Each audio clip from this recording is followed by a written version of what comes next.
I want to know how the hell people in Canada are even living. Cost of living in Canada is sick. There is no more cost of living. There is only cost of surviving. I can't function anymore. I don't understand how I make $34 an hour and I can't function. I can't function. I can't pay my bills. I can't even literally keep gas in my car to get to work 3 days a week. I buy a loaf of rye bread and I work really hard to keep that one loaf of rye bread lasting me the whole week, and I eat peanut butter. So I'll eat peanut butter toast whenever I'm hungry. And it's been fine. It's been working just fine. Hello everyone, how are you doing today? Welcome back to Trending Pulse Worldwide. I hope you're all doing well. And if you're new here, my name is Amy, and this is where we react to the most powerful stories shaping lives around the world. And today we're looking at something that's hitting Canadians harder than ever before: the unbearable cost of living. From grocery stores to rent to even dreaming of buying a home, people are saying they just can't keep up anymore. But before we dive in, don't forget to hit that subscribe button and turn on the notification bell so you never miss when I drop a new video. All right, let's get into it.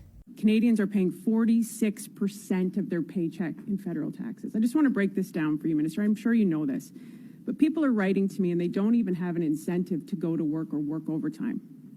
So if you're making $100,000, which used to be so much money, people have never made more money and been less poor because we have the worst economic growth per person in the G7. This hasn't happened since the Great Depression.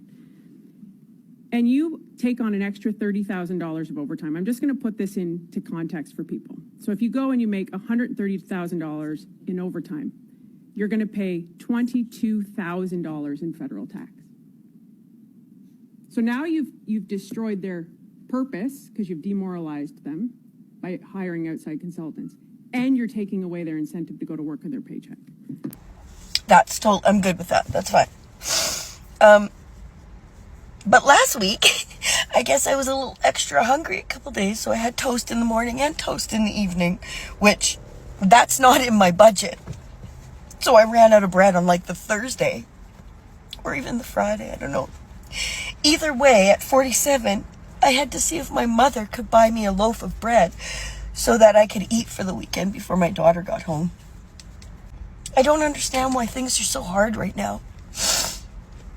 I apparently make too much money to receive any financial benefits or help of any kind. My girlfriend and I met for coffees the other day, and she owes a little bit of money to the government, and she was crying to me, saying, I don't know what to do. I'm working 3 jobs. I'm a single mother. Like, I can't afford to live here anymore. So she had a call with the CRA, and the CRA ripped her apart. They said, it is unacceptable that you have not maxed out your credit cards to pay us. It is not acceptable that you are paying $1,000 a month in groceries for yourself and your 3 children. You need to cut back. So she said to them, you're telling me that you want me to take the food from my children's mouth to pay your greedy ass, when it's your fault that fucking groceries are astronomically priced right now. We are all in this together. We are all suffering together. The cost of living is killing people. Families are falling apart. People don't get to see their children because they have to work 2, 3, 4 jobs. Canada, Canada, Canada. Canadian people, I feel sorry for you. Whoever your prime minister is needs to come to the front. I don't know his name, the new one, whatever. Trudeau, you too, you come here. Because what do you mean? The prices in the shops, in the supermarkets. Are you having a laugh? Are you having a bubble? Listen, I'm only here on holiday. I went to the supermarket yesterday. I got 2 items. I got 2 items. 2 items. I got a packet of crisp or chips and a tin of custard. Guess how much that cost me? Let the British people scream before I even answer. $10.33. $10.33. Do you know how much British pounds that is? That's £7 something. I generally consider myself a positive person. I'm like resourceful, but some stuff happened around the property, and like, well, I know I'll never truly be homeless. Like, I have family to live with, and you know, like, I have options. Like, I'm luckier than a lot of other people, but how the hell is anyone existing in Canada? Like, I feel trapped. And like I just got a good job. I start in September, but even with that job, it pays less than 40 grand a year. And it's a job that requires like education, and even on that job, like, I still can't do shit. I can't buy anything. I can't afford the rent these days. Like, I'm just feeling so much despair. Everybody keeps saying it's going to get better. How is it going to get better? Our economy is so fucked that I work a full-time job. I make $21 an hour working 40 hours a week.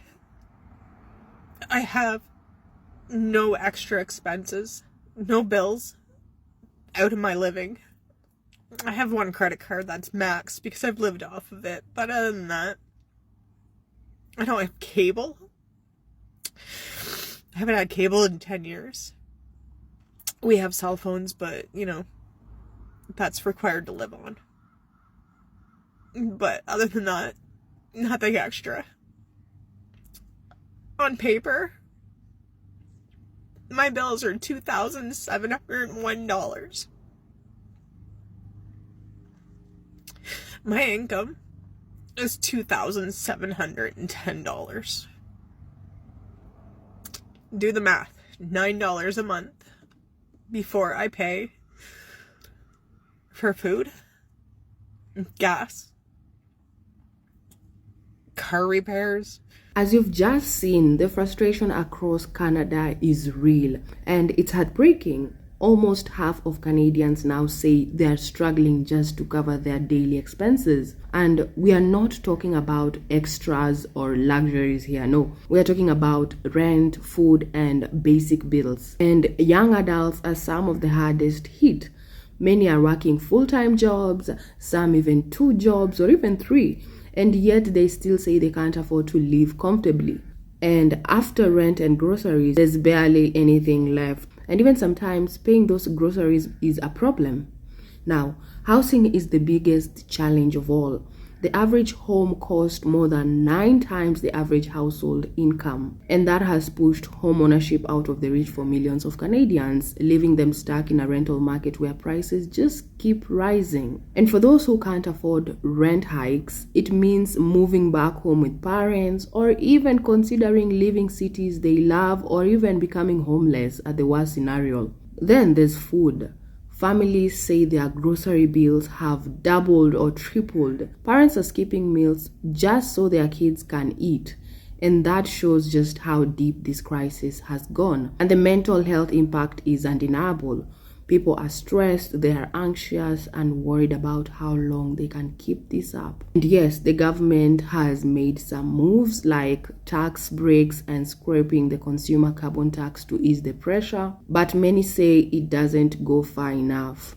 And people want real solutions that make everyday life affordable again. But at the end of the day, Canada is filled with hardworking people who just want a fair chance at life. But right now, the cost of living feels like an unshakable weight on their shoulders. So guys, what do you think? Will the leaders step up and fix this, or will more and more Canadians be forced to give up on their very places they call home? Or can Canada find a way to make a living affordable again? Let me know in the comments, and as always, don't forget to like, share, and subscribe for more trending stories from around the world here at Trending Pulse Worldwide. Thank you so much for sticking around. My name is Amy, and I'll catch you guys in the next video. Stay blessed.